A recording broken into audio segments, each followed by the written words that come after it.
Hi ಸ್ನೇಹಿತರೆ, ಎಲ್ರಿಗೂ ನಮಸ್ಕಾರ. Welcome back to my channel. ಎಲ್ಲರೂ ಹೇಗಿದ್ದೀರಿ? ಎಲ್ಲರೂ ಆರಾಮಾಗಿದ್ದೀರಿ ಅಂತ ಭಾವಿಸ್ತೀನಿ. ನಾನು ಕೂಡ ಚೆನ್ನಾಗಿದ್ದೀನಿ ಸ್ನೇಹಿತರೆ. ನಾನು ಇವತ್ತಿನ ಈ ವಿಡಿಯೋದಲ್ಲಿ ಟೆರೆಸಲ್ಲಿ ಯಾವ ರೀತಿ ಸೀಬೆ ಗಿಡನ ಬೆಳಿಬೋದು ಅನ್ನೋದನ್ನು ಇವತ್ತಿನ ವಿಡಿಯೋದಲ್ಲಿ ಶೇರ್ ಮಾಡ್ತಾಯಿದ್ದೀನಿ. ಅದ್ರ ಜೊತೆಗೆ ಗಿಡದ ತುಂಬ ಕಾಯಿ ಬಿಡೋ ರೀತಿಯಲ್ಲಿ ಯಾವ ರೀತಿ ನಾನು ಆ ಗಿಡನ ಆರೈಕೆ ಮಾಡ್ತೀನಿ, ಏನೇನೆಲ್ಲ ಗೊಬ್ಬರ ಕೊಡ್ತೀನಿ, ಮತ್ತು ಎಷ್ಟು ಟೈಮ್ಗೆ ಯಾವ ಟೈಮ್ಗೆ ನಾನು ನೀರನ್ನು ಕೊಡ್ತೀನಿ ಅನ್ನೋದನ್ನು ಇವತ್ತಿನ ಈ ವಿಡಿಯೋದಲ್ಲಿ ಶೇರ್ ಮಾಡ್ತಾಯಿದ್ದೀನಿ. ಹಾಗೆ ಯಾರೆಲ್ಲ ಹೊಸದಾಗಿ ಚಾನಲ್ ನೋಡ್ತಾ ಇದ್ದೀರಾ, ದಯವಿಟ್ಟು ಚಾನಲ್ನ ಸಬ್ಸ್ಕ್ರೈಬ್ ಮಾಡ್ಕೊಳ್ಳಿ. ಹಾಗೆ ಪಕ್ಕದಲ್ಲಿರುವಂಥ ಬೆಲ್ ಬಟನ್ ಪ್ರೆಸ್ ಮಾಡಿದ್ರೆ ನಾನು ಹಾಕುವಂಥ ಎಲ್ಲ ವಿಡಿಯೋಗಳು ಕೂಡ ನಿಮಗೆ ನೋಟಿಫಿಕೇಷನ್ ಬರುತ್ತೆ ಸ್ನೇಹಿತರೆ.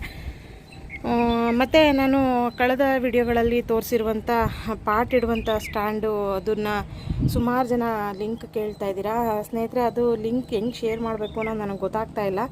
ಅದು ಫ್ಲಿಪ್ಕಾರ್ಟಲ್ಲಿ ಸಿಗುತ್ತೆ, ಸರ್ಚ್ ಮಾಡಿದ್ರೆ ಸಿಗುತ್ತೆ ಸ್ನೇಹಿತರೆ.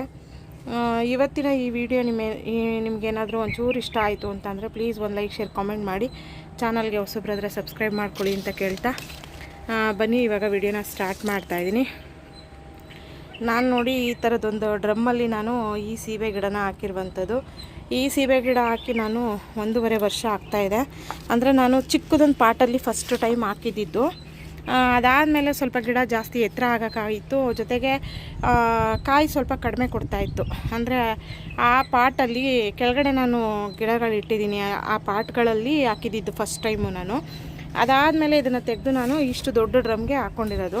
ಅಂದರೆ ಈ ಡ್ರಮ್ಮಲ್ಲಿ ನಾನು ಜಾಸ್ತಿ ಟೆರೆಸ್ಗೆ ವೆಯ್ಟ್ ಆಗುವಂಥದ್ದನ್ನು ಅದನ್ನು ನೋಡ್ಕೊಂಡು ವೆಯ್ಟ್ ಆಗಬಾರ್ದು ಅನ್ನೋದನ್ನು ನೋಡಿಕೊಂಡು ನಾನು ಈ ಒಂದು ಡ್ರಮ್ಮಲ್ಲಿ ಈ ಸೀಬೆ ಗಿಡನ ಹಾಕಿರುವಂಥದ್ದು. ಈ ಒಂದು ತಳಿ ಬಂದು ತೈವಾನ್ ಸೀಬೆ, ಅಂದರೆ ದಪ್ಪ ಗಾತ್ರದ ಸೀಬೆ.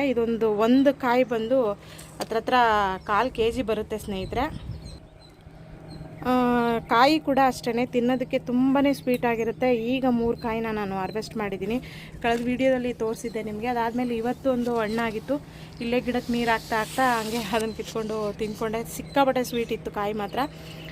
ಭಾಳನೇ ಖುಷಿ ಆಯಿತು. ಅಂದರೆ ಟೆರೇಸ್ ಗಾರ್ಡನಿಗೆ ಬಂದಾಗ ಈ ಒಂದು ಗಿಡಗಳಲ್ಲಿ ಕಾಯಿ ಮತ್ತು ಹೂವು ಇವೆಲ್ಲ ನೋಡ್ತಾ ಇದ್ರೆ, ಹಣ್ಣುಗಳು ನೋಡ್ತಾ ಇದ್ರೆ ಏನೋ ಒಂಥರ ಮೈಂಡ್ ಫ್ರೆಶ್ ಆಗುತ್ತೆ. ನಾವು ಏನೇ ಟೆನ್ಷನಲ್ಲಿದ್ರೂ ಒಂದು ರಿಲೀಫ್ ಅನ್ನೋದು ಸಿಗುತ್ತೆ ಟೆರೇಸ್ ಗಾರ್ಡನಲ್ಲಿ. ತುಂಬ ಜನಕ್ಕೆ ಒಂದು ಏನು ಅಂತಂದರೆ ಟೆರೇಸ್ ಗಾರ್ಡನಲ್ಲಿ ಬೆಳೆಯೋಕ್ಕಾಗುತ್ತಾ ಅನ್ನೋದೊಂದು ಅನುಮಾನ ಇರುತ್ತೆ. ಖಂಡಿತ ನಾವು ಬೆಳಿಬೋದು, ಬಟ್ ಏನಪ್ಪ ಅಂದರೆ ನಾವು ಸ್ವಲ್ಪ ಟೈಮ್ ಕೊಡಬೇಕಾಗತ್ತೆ. ಟೈಮ್ ಕೊಟ್ಟು ನಾವು ನೋಡಿಕೊಂಡ್ರೆ ನೀಟಾಗಿ ಸರಿಯಾದ ಟೈಮಲ್ಲಿ ನೀರು, ಗೊಬ್ಬರ ಇವೆಲ್ಲನೂ ಹಾಕ್ತಾ ಬಂದರೆ ತುಂಬ ಚೆನ್ನಾಗಿ ನಾವು ಟೆರೆಸ್ ಗಾರ್ಡನಲ್ಲೇ ಈ ಒಂದು ಹಣ್ಣುಗಳನ್ನು ತೊಗೊಳ್ಬೋದು. ಅದಕ್ಕೆ ಇದೇ ಉದಾಹರಣೆ. ಸುಮಾರು ವಿಡಿಯೋಗಳಲ್ಲಿ ನೋಡ್ತಾನೆ ಇದ್ದೀರಾ, ಒಂದಿನಕ್ಕೆ ಯಾವುದಾದ್ರೂ ಒಂದು ಫ್ರೂಟನ್ನು ನಾನು ತೊಗೊಳ್ತಾ ಇರ್ತೀನಿ. ಅಂದರೆ ಇತ್ತೀಚೆಗೆ ಸ್ವಲ್ಪ ಹೂವು ಹಣ್ಣುಗಳು ಜಾಸ್ತಿ ಆಗ್ತಾ ಇರುವಂಥದ್ದು. ಹಾಗಾಗಿ ಇವತ್ತು ಸೀಬೆ ಗಿಡನ ಯಾವ ರೀತಿ ಟೆರೆಸಲ್ಲಿ ಬೆಳಿಬೋದು ಅನ್ನೋದನ್ನು ನೋಡೋಣ ಬನ್ನಿ. ನೋಡಿ, ನಾನು ಆವಾಗಲೇ ಹೇಳ್ದಂಗೆ ಒಂದು ದೊಡ್ಡ ಡ್ರಮ್ಮಲ್ಲೇ ಹಾಕ್ಕೊಂಡಿದ್ದೀನಿ. ನಾನು ಈ ಒಂದು ಡ್ರಮ್ಮಲ್ಲಿ ಹಾಕಬೇಕಾದ್ರೆ ಟೆರೆಸ್ಗೆ ವೆಯ್ಟು ಬೀಳುತ್ತೋ ಇಲ್ವೋ ಅನ್ನೋದನ್ನು ಕೂಡ ಕ್ಯಾಲ್ಕುಲೇಟ್ ಮಾಡಿ ನಾನು ಮಣ್ಣನ್ನು ಮಿಕ್ಸ್ ಮಾಡ್ಕೊಂಡಿದ್ದೀನಿ. ಇಲ್ಲಿ ನಾನು 50% ಮಣ್ಣು ಹಾಕಿದ್ರೆ ಇನ್ನು 30% ಕೋಕೋಪಿಟ್ ಹಾಕಿದ್ದೀನಿ, ಇನ್ನು 10% ವರ್ಮಿ ಕಂಪೋಸ್ಟು, ಇನ್ನು 10%ಅಲ್ಲಿ ನಾನು ಏನು ಬರುತ್ತೆ ಎರೆಹುಳ ಗೊಬ್ಬರ, ಆಮೇಲೆ ಮತ್ತು ಇತ್ಯಾದಿ ಕಿಚನ್ ವೇಸ್ಟೇಜು ಇದೆಲ್ಲನೂ ಹಾಕಿ ನಾನು ಅಂದರೆ ಸರಿಯಾದ ರೀತಿಯಲ್ಲಿ ಸರಿಯಾದ ಪ್ರಮಾಣದಲ್ಲಿ ಮಣ್ಣನ್ನು ಮಿಕ್ಸ್ ಮಾಡಿಕೊಂಡು ಈ ಒಂದು ಸೀಬೆ ಗಿಡನ ಇದಕ್ಕೆ ಹಾಕಿದ್ದೀನಿ. ಇದರ ಏಜ್ ಬಂದು 1.5 ವರ್ಷ ಆಗ್ತಾಯಿದೆ. ಅಂದರೆ ಪ್ರತಿ ವರ್ಷಕ್ಕೂ ಕೂಡ ಕಾಯಿ ಇಳುವರಿ ಜಾಸ್ತಿ ಆಗ್ತಾಯಿದೆ ಸ್ನೇಹಿತರೆ. ಜೊತೆಗೆ ನಾನು ಇನ್ನೊಂದು ಟ್ರಿಕ್ಸ್ನು ಕೂಡ ಉಪಯೋಗಿಸಿದ್ದೀನಿ. ಇದನ್ನು ನಾನು ಒಂದು ಸಪ್ರೇಟ್ ವಿಡಿಯೋನೇ ಮಾಡಿ ನಾನು ಹಾಕಿದ್ದೀನಿ. ಇದರೊಳಗಡೆ ಈ ಥರ ವೇಸ್ಟು ಡಬ್ಬಗಳೇನಿರ್ತವೆ ಅದನ್ನು ಯಾವ ರೀತಿ ನಾವು ಟೆರೆಸ್ ಗಾರ್ಡನ್ಗೆ ಯೂಸ್ ಮಾಡ್ಕೋಬೋದು ಅನ್ನೋದನ್ನು ಕೂಡ ಒಂದು ವಿಡಿಯೋ ಶೇರ್ ಮಾಡಿದ್ದೀನಿ. ಅದು ತುಂಬ ಚೆನ್ನಾಗಿ ವ್ಯೂಸ್ ಬಂದಿದೆ, ರೆಸ್ಪಾನ್ಸ್ ಕೂಡ ತುಂಬ ಚೆನ್ನಾಗಿತ್ತು ಅದ್ರದ್ದು. ನೋಡಿ, ಈ ಥರದೊಂದು ವೇಸ್ಟ್ ಚಾಕ್ಲೇಟ್ ಡಬ್ಬನ ತೊಗೊಂಡು, ಅಂದರೆ ನಮ್ಮ ತಂದೆಯವ್ರ ಅಂಗಡಿ ಇಟ್ಟಿದ್ದಾರೆ, ಅಲ್ಲಿಂದ ತರಿಸ್ಕೊಂಡಿದ್ದೆ ನಾನು. ಇದಕ್ಕೆ ಈ ರೀತಿ ತೋರಿಸ್ತೀನಿ ನೋಡಿರಿ. ಈ ರೀತಿ ನಾನು ಕಿಚನ್ ವೇಸ್ಟೇಜನ್ನ ಇದಕ್ಕೆ ಡಂಪ್ ಮಾಡಿಬಿಡ್ತೀನಿ. ಅಂದರೆ ಪೂರ್ತಿ ಇದಕ್ಕೆ ತುಂಬಿಬಿಟ್ಟು ಇದಕ್ಕೆ ನೀರು ಹಾಕ್ತೀನಿ. ನಾನು ನೀರು ಹಾಕಿ ಬಿಟ್ಟರೆ, ಮುಚ್ಚಳನ ಮುಚ್ಚಿಬಿಟ್ಟು ಬಿಟ್ಬಿಟ್ರೆ ಅದು ಒಳಗಡೆ ಫುಲ್ಲು ಕೊಳೆಯುತ್ತೆ. ಒಳ್ಳೆಯ ಒಂದು ಫರ್ಟಿಲೈಸರು ಈ ಒಂದು ಸೀಬೆ ಗಿಡಕ್ಕೆ ಎಷ್ಟು ಬೇಕೋ ಅಷ್ಟು ತಗೊಳುತ್ತೆ ಸ್ನೇಹಿತರೆ. ಜೊತೆಗೆ ನಾನು ಅಂದರೆ ಇದು ಪೂರ್ತಿ ತುಂಬಿಡ್ತೀನಿ, ಇದ್ರ ತುಂಬ ನೀರು ತುಂಬಿಡ್ತೀನಿ. ಈಗ ನೋಡಿ, ಆಲ್ಮೋಸ್ಟ್ ನಾನು ಈ ಒಂದು ಕಿಚನ್ ವೇಸ್ಟೇಜ್ ಹಾಕಿ 15 ದಿನದ ಮೇಲೆ ಆಗ್ತಿದೆ. ನಿಧಾನವಾಗಿ ಕೊಳ್ತು ಒಳ್ಳೆ ಫರ್ಟಿಲೈಸರ್ನ ಇದು ಗಿಡಕ್ಕೆ ಸಪ್ಲೈ ಮಾಡುತ್ತೆ. ಹಾಗಾಗಿ ಗಿಡನೂ ಕೂಡ ತುಂಬ ಹೆಲ್ದಿಯಾಗಿ ಆರೋಗ್ಯಕರವಾಗಿ ಬೆಳೀತಾ ಇರೋದನ್ನು ನೀವು ನೋಡ್ಬೋದು. ಜೊತೆಗೆ ನೋಡಿ, ಇದರಲ್ಲಿ ವೈಟ್ ಫಂಗಸ್ಗಳು ಜಾಸ್ತಿ ಇಲ್ಲ, ಎಲ್ಲೆಲ್ಲೋ ಒಂದೊಂದಿದೆ. ಬಟ್ ಅದಕ್ಕೆ ನಾನು ಇದು ಬೇವಿನೆಣ್ಣೆ ಸ್ಪ್ರೇ ಮಾಡ್ತೀನಿ, ಹಂಗಾಗಿ ಹೊಂಟೋಗುತ್ತೆ. ಈ ಥರದ್ದು ಜಾಸ್ತಿ ಆಗಿಲ್ಲ, ಕಾಯಿಗೂ ಕೂಡ ಏನೂ ಎಫೆಕ್ಟ್ ಆಗ್ದೇ ಸಿಕ್ಕಾಪಟ್ಟೆ ಸೈಜಲ್ಲೇ ಕಾಯಿ ಬಿಡ್ತಿರುವಂಥದ್ದು. ಜೊತೆಗೆ ನಾನು ನೀರನ್ನು ಯಾವ ಟೈಮ್ಗೆ ಕೊಡ್ತೀನಿ ಈ ಒಂದು ಸೀಬೆ ಗಿಡಕ್ಕೆ ಅಂತ ಹೇಳಿದ್ರೆ, ನಾನು 3 ಡೇಸ್ಗೆ ಒಂದ್ಸಲ ಕೊಡ್ತೀನಿ ಸ್ನೇಹಿತರೆ ಇದಕ್ಕೆ ನೀರನ್ನು. 3 ಡೇಸ್ಗೆ ಎಷ್ಟು ಕೊಡ್ತೀನಿ ಅಂತಂದರೆ, ಇದು ಸ್ವಲ್ಪ ದೊಡ್ಡ ಗಿಡ ಆಗಿರೋದ್ರಿಂದ ಡ್ರಮ್ಮು ದೊಡ್ಡದಾಗಿರೋದ್ರಿಂದ ಇದಕ್ಕೆ ನಾನು ಒಂದು ಹತ್ರ ಒಂದು 3 ರಿಂದ 4 ಜಗ್ಗು ನೀರು ಹಾಕ್ತೀನಿ.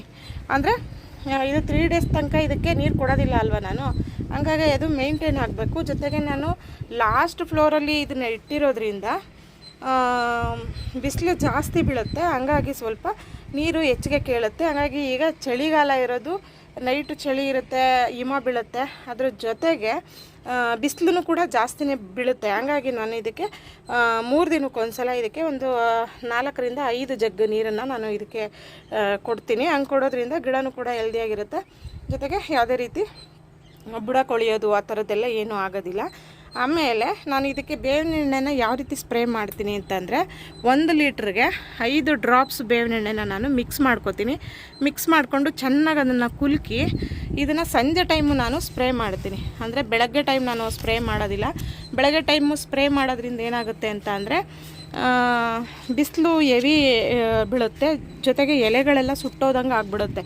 ಯಾಕೆ ಅಂತಂದರೆ ಬೇವಿನ ಎಣ್ಣೆ ಸ್ವಲ್ಪ ಸ್ಟ್ರಾಂಗ್ ಇರೋದ್ರಿಂದ ಎಲೆಗಳೆಲ್ಲ ಒಂದು ಸ್ವಲ್ಪ ಸುಟ್ಟೋಗೋ ರೀತಿ ಆಗಿಬಿಡುತ್ತೆ ಅಂತ ಹೇಳ್ಬಿಟ್ಟು ನಾನೇನು ಮಾಡ್ತೀನಿ, ಇದನ್ನು ಸಂಜೆ ಟೈಮು ನಾನು ಅಂದರೆ 5:30 ಮೇಲೆ ನಾನು ಬೇವಿನ ಎಣ್ಣೆನ ಸ್ಪ್ರೇ ಮಾಡ್ತೀನಿ. ಈ ಥರದ್ದು ಎಲ್ಲಿ ಹುಳಗಳು ಬಂದಿರುತ್ತೋ ಅದನ್ನು ನಾನು ಈ ಪಾರಿಗೆ ಇದನ್ನು ಕಟ್ ಮಾಡಿ ಬಿಸಾಕ್ತೀನಿ.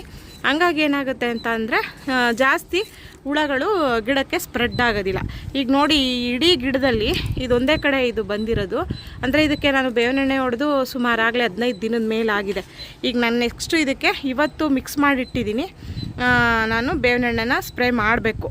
ಅದಾದಮೇಲೆ ಸ್ನೇಹಿತರೆ, ಇಲ್ಲಿ ನೋಡಿ, ಇಲ್ಲಿ ಕೆಳಗಡೆ ಫುಲ್ ಎಲ್ಲ ಕಾಯಿಗಳು ಬಂಚೆ ಒಂದೊಂದು ಬಂಚಲ್ಲಿ 2 3 ಆ ಥರ ಬಂದಿದ್ದಾವೆ. ಇಲ್ಲಿ ನೋಡಿ, ಇದರಲ್ಲಿ ಒಟ್ಟು 4 ಕಾಯಿ ಇದ್ದಾವೆ. ಇಲ್ಲಿ ನೋಡಿ, ಇಲ್ಲಿ 2 ಇದೆ, ಇಲ್ಲಿ 2 ಇದೆ. ಅದಾದಮೇಲೆ ಈ ಕಡೆ 2 ಇದೆ. ಒಂದು ಬ್ರ್ಯಾಂಚಲ್ಲಿ 4 ಕಾಯಿಗಳು ಬಂದಿದ್ದಾವೆ. ಇದೊಂದರಲ್ಲಿ ನೋಡಿ, ಇದೊಂದರಲ್ಲಿ 2 ಇದೆ. ಅದಾದಮೇಲೆ ಇಲ್ಲಿ ಮೇಲ್ಗಡೆನೂ ಅಷ್ಟೇ, ಇಲ್ಲಿ ನೋಡಿ 3 ಕಾಯಿಗಳಿದ್ದಾವೆ. ಅದಾದಮೇಲೆ ನೆಕ್ಸ್ಟ್ ಇಲ್ಲಿ ನೋಡಿ, ಹೊಸ ಹೂ ಬಿಟ್ಟು ಹೊಸ ಕಾಯಿನೂ ಕೂಡ ಕಚ್ತಾ ಇದೆ. ಇಲ್ಲಿ ಇದಿಷ್ಟನ್ನು ನಾವು ಮಾಡಿದ್ರೆ ಆರಾಮ್ಸೆ ನಾವು ಟೆರೆಸ್ ಗಾರ್ಡನ್ನಲ್ಲಿ ಸೀಬೆ ಗಿಡನ ಹೆಲ್ದಿಯಾಗಿ ನಾವು ಬೆಳಿಬೋದು. ಜೊತೆಗೆ ಒಳ್ಳೆ ಕಾಯಿ ಇಳುವರಿನೂ ಕೂಡ ನಾವು ತಗೋಬೋದು ಸ್ನೇಹಿತರೆ. ಇವತ್ತು ಈ ವಿಡಿಯೋ ನಿಮಗೆ ಯೂಸ್ಫುಲ್ ಅನಿಸುತ್ತೆ, ಪ್ಲೀಸ್ ಒಂದು ಲೈಕ್ ಮಾಡಿ ಅನಿಸಿದ್ರೆ. ಹಾಗೆಯೇ ಫ್ಯಾಮಿಲಿ ಫ್ರೆಂಡ್ಸ್ಗೂ ಕೂಡ ಶೇರ್ ಮಾಡಿ ಸ್ನೇಹಿತರೆ. ಇವತ್ತಿನ ಈ ವಿಡಿಯೋ ಇಷ್ಟ ಆದರೆ ನಿಮಗೆ, ತುಂಬ ಜನ ವಿಡಿಯೋಗಳು ನೋಡ್ತಾ ಇದ್ದೀರಾ, ಲೈಕ್ ಮಾಡ್ತಾಯಿಲ್ಲ, ಶೇರ್ ಮಾಡ್ತಾಯಿಲ್ಲ, ಜೊತೆಗೆ ಕಮೆಂಟ್ ಕೂಡ ನನ್ನ ವಿಡಿಯೋಗಳು ಹೇಗೆ ಅನ್ನಿಸ್ತು ಅಂತ ಕಮೆಂಟ್ ಕೂಡ ಮಾಡ್ತಿಲ್ಲ. ಪ್ಲೀಸ್ ಕಮೆಂಟ್ ಮಾಡಿ. ಮತ್ತು ನನಗೂ ಕೂಡ ಒಳ್ಳೊಳ್ಳೆ ವಿಡಿಯೋಗಳು ಮಾಡೋದಕ್ಕೆ ಒಂದು ಸ್ಫೂರ್ತಿ ಬರುತ್ತೆ ಅಂತಲೇ ಹೇಳ್ಬೋದು ಸ್ನೇಹಿತರೆ. ಮತ್ತು ನಾನು ನನ್ನ ಟೆರೆಸ್ ಗಾರ್ಡನಲ್ಲಿ ನೆಕ್ಸ್ಟ್ ವಿಡಿಯೋದಲ್ಲಿ ಇದು ಗ್ರಾಫ್ಟೆಡ್ ಗಿಡಕ್ಕೂ ಮತ್ತು ಲೇಯರ್ ಕಟ್ಟಿಂಗ್ ಗಿಡಕ್ಕೂ ಏನು ವ್ಯತ್ಯಾಸ ಇದೆ ಅನ್ನೋದನ್ನು ನಾನು ಈ ವಿಡಿಯೋದಲ್ಲಿ ಅಂದರೆ ಈ ವಿಡಿಯೋದಲ್ಲೆಲ್ಲ ನೆಕ್ಸ್ಟ್ ಬರುವಂಥ ವಿಡಿಯೋದಲ್ಲಿ ನಾನು ಶೇರ್ ಮಾಡ್ತೀನಿ ಸ್ನೇಹಿತರೆ. ಈ ವಿಡಿಯೋ ನಿಮಗೆ ಇಷ್ಟ ಆಗುತ್ತೆ ಅಂತ ಮನಸಾರೆ ನಂಬ್ಕೋತಾ ಈ ಒಂದು ವಿಡಿಯೋನ ಇಲ್ಲಿಗೆ ಎಂಡ್ ಮಾಡ್ತೀನಿ. ದಯವಿಟ್ಟು ವಿಡಿಯೋನ ಪೂರ್ತಿ ನೋಡಿ ಸಪೋರ್ಟ್ ಮಾಡಿ, ನನ್ನ ಚಾನಲ್ನ ಸಬ್ಸ್ಕ್ರೈಬ್ ಮಾಡ್ಕೊಳ್ತೀರಾ ಅಂತ ನಂಬಿಕೆ ಇಟ್ಟು ಈ ವಿಡಿಯೋನ ಇಲ್ಲಿಗೆ ಎಂಡ್ ಮಾಡ್ತೀನಿ. ನೋಡಿಕೊಂಡು ಸಪೋರ್ಟ್ ಮಾಡಿ ಸ್ನೇಹಿತರೆ. ಮತ್ತೆ ಸಿಗ್ತೀನಿ ಇನ್ನೊಂದು ವಿಡಿಯೋದಲ್ಲಿ. ಅಲ್ಲಿವರೆಗೂ ಎಲ್ರಿಗೂ ನಮಸ್ಕಾರ ಸ್ನೇಹಿತರೆ.